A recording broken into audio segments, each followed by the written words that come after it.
ng bayan, maasahan anumang panahon. Magandang oras po sa ating lahat. Narito ang update sa lagay ng panahon ngayon at sa susunod na 24 oras.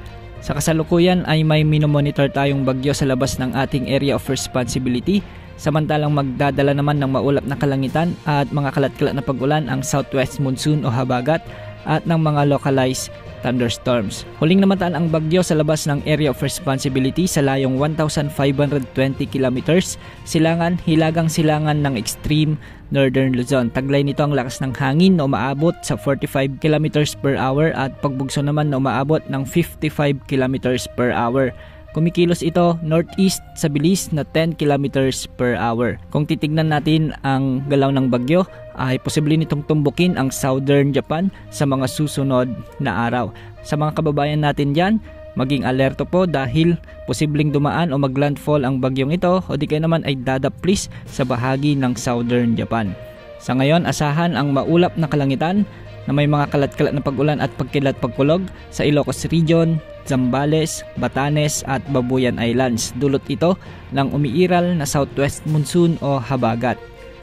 Asahan naman ang bahagyang maulap hanggang sa maulap na kalangitan na may mga kalat-kalat na pag-ulan at mga pagkidlat-pagkulog sa Metro Manila, sa natitirang bahagi ng Luzon, sa bahagi ng Western Visayas kasama na ang Negros Island Region.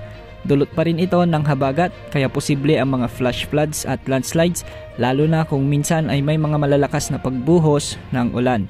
Samantala sa natitirang bahagi naman ng ating bansa ay asahan ang bahagyang maulap hanggang sa maulap na kalangitan na may mga kalat-kalat na pag-ulan at pagkilat-pagkulog, dulot naman ng mga localized thunderstorms.